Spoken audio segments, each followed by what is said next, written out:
Peter Teaglin serves the Minnesota Solar Energy Industries Association, well, that's long, MINSIA, in February 2020 as the organization's Director of Policy and Regulatory Affairs. He's a graduate of the University of Minnesota Law School and Carlson School of Business. He's a licensed attorney in Minnesota and one of the registered lobbyists for MINSIA. His background in community solar development, energy software management, and energy platforms informs his work at MINSIA. My name is Peter Teglund. I'm the Director of Policy and Regulatory Affairs at the Minnesota Solar Energy Industries Association, or MINSIA. MINSIA is a 501c6 organization. It's a trade organization, kind of like a chamber of commerce, that represents about 130 different businesses that work in all areas of the solar universe here in Minnesota. That's everybody from installers and developers through engineering firms, law firms, and I think we even have a drone company as of late that takes pictures of solar installations, some of which are in this presentation. And today I'm going to talk about some legislation that passed this year as a follow-up to Charlie's presentation on what we've termed and what some others have termed Brightfields. So that's turning a brownfield into a site for a solar array, and hence the plan words, the Brightfields. So, brief history of Brightfields legislation here in Minnesota, and kind of the condensed version of what I'm going to talk about today. In 2019, the legislature authorized a study to see what the barriers were to putting solar on and around closed landfills here in Minnesota. This is the work, as I understand it, the work that led up to this had been ongoing for a few years and involved a lot of different stakeholders, both employed at the state and I think within some cities and the Met Council. I think a few of those folks that were involved in that work may even be here today. So my hat goes off to you if you're here. With that legislation, the study came back in the spring of 2020. Really uneventful time. Nothing else was going on then. But in all seriousness, we had a chance to look at that study that the Environmental Quality Board brought back and that identified a few of the very specific barriers to why solar was not going up on the closed landfills here in the state of Minnesota, because otherwise it would seem to be a really great place to do it. In a lot of these places, there's land that is free from shade. It's free from other uses or development, other reuses, and oftentimes there's even a substation nearby. And for those of you who don't think about the electric grid all that much, a substation is that connection point between the transmission lines and the distribution lines. The transmission lines are what sends power from big centralized power plants like a coal or nuclear or natural gas plant down to the substation, which then distributes it along the distribution grid, and those are like the smaller wires that go near your house. And a little over half of the solar in the state of Minnesota is connected via the distribution grid. Actually, I think more than that, I think closer to 2/3. Anyway, being in proximity to a substation and being free from shade would make for a great place to put some substantial solar installations, but there weren't really. So this study identified a few of the barriers that are going on that prevented solar from going up, and I'll get into those in a few minutes.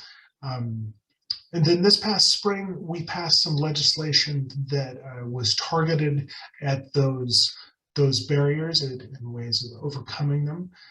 And we're going to see the fruition of all of this work in a project in Connexus Energy Territory at the Anoka-Ramsey closed landfill, which I believe is in the city of Ramsey in Anoka County. And then what's I think really cool about this legislation is that it will create a bit of a snowball for future projects to come online, and I'll talk about how that's going to happen as well. So one of the really interesting things that came out of the report is that there was an enormous amount of hosting capacity, at least in terms of land, on Minnesota's closed landfills that would be available for solar. Nearly 950 megawatts worth, based on some very rough estimates of acreage to solar capacity there. For those of you who may be lost as to what a megawatt of solar means, megawatt of solar can power between 200 and 250 homes, average Minnesota homes, and about 950 megawatts would be about 135,000 Minnesota homes, if those homes all required about 7 kilowatts of power, which is pretty close to average here in the state of Minnesota. So that's an enormous amount of potential. For reference, there's about 1.8 gigawatts. That's 1,800 megawatts here in Minnesota of solar that is online currently. It has been growing exponentially since some legislation that passed in 2013.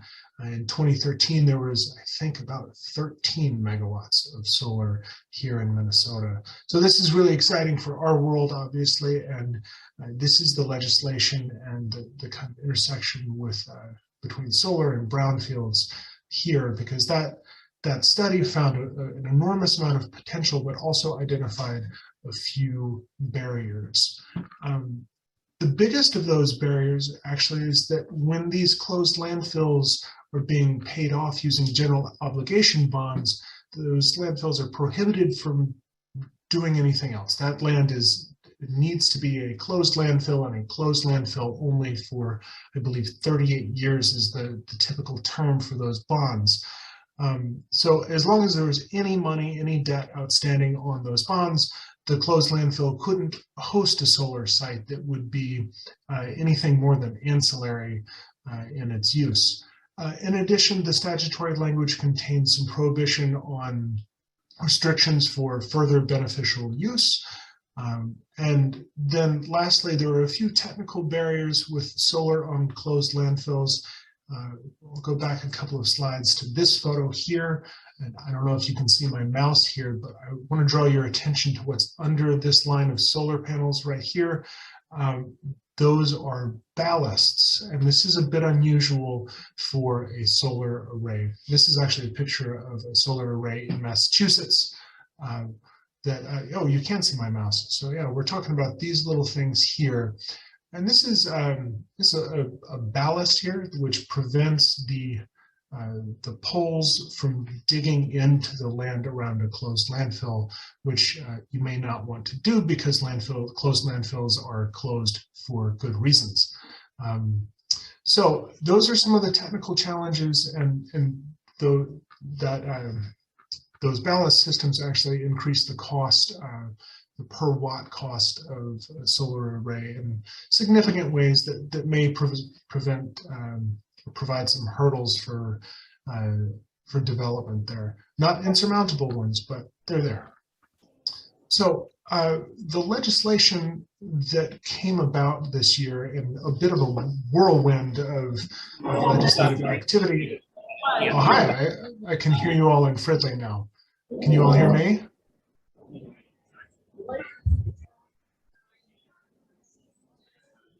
Okay.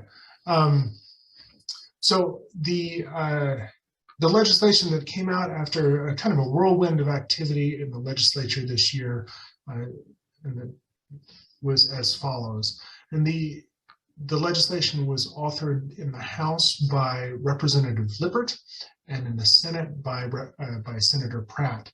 And Senator Pratt in particular did a really fantastic job of opening some doors to get this legislation moving forward. And Charlie might be able to enlighten you as to some of the ways these things happen, but there's often pathways for different parts of legislation that go through different committees. And this legislation started in two places, both in the Environment Committee and in the Energy Committee. And it eventually made it into law as part of the Energy and Commerce Omnibus Bill here in 2021. But enough of that legislative lobbyist history, because I know that not everybody is as keen on that stuff as I am. But this is what came out of that bill.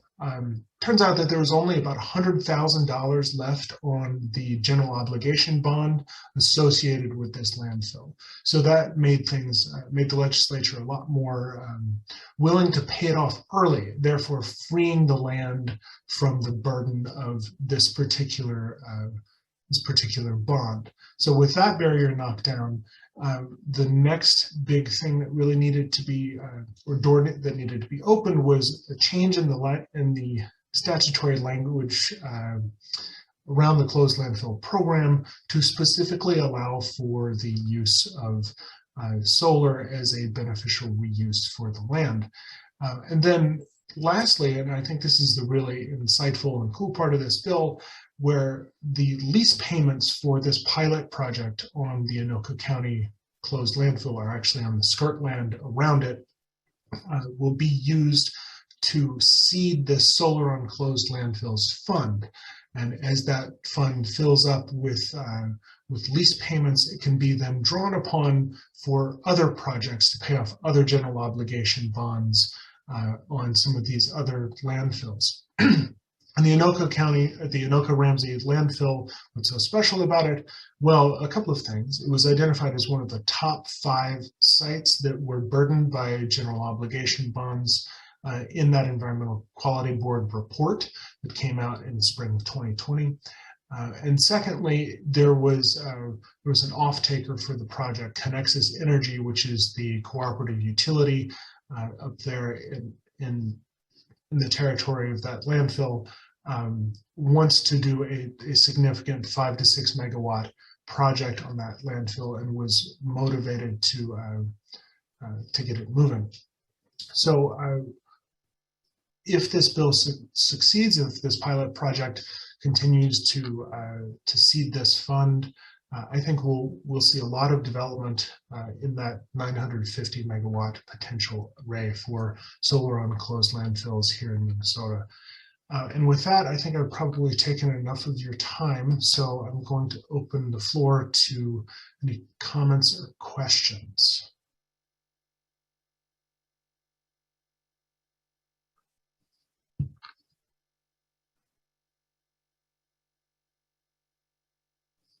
I think I see something here in the chat.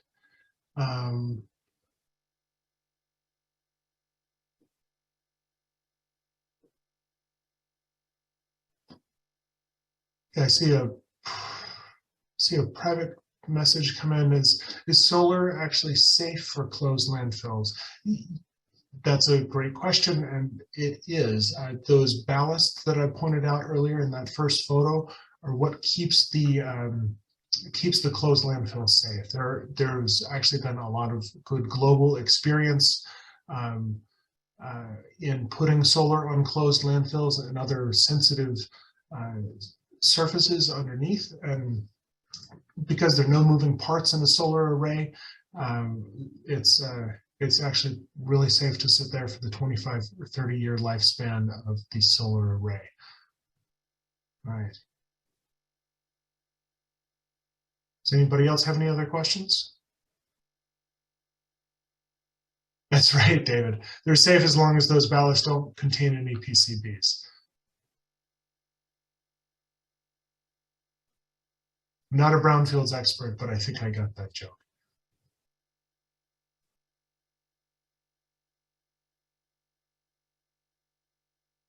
All right, well, thank you very much to Minnesota Brownfields for having me here today.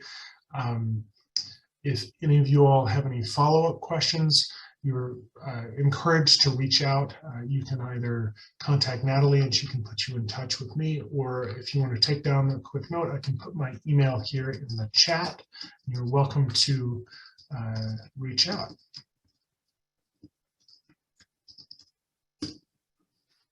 All right. Thanks again for having me. Take care.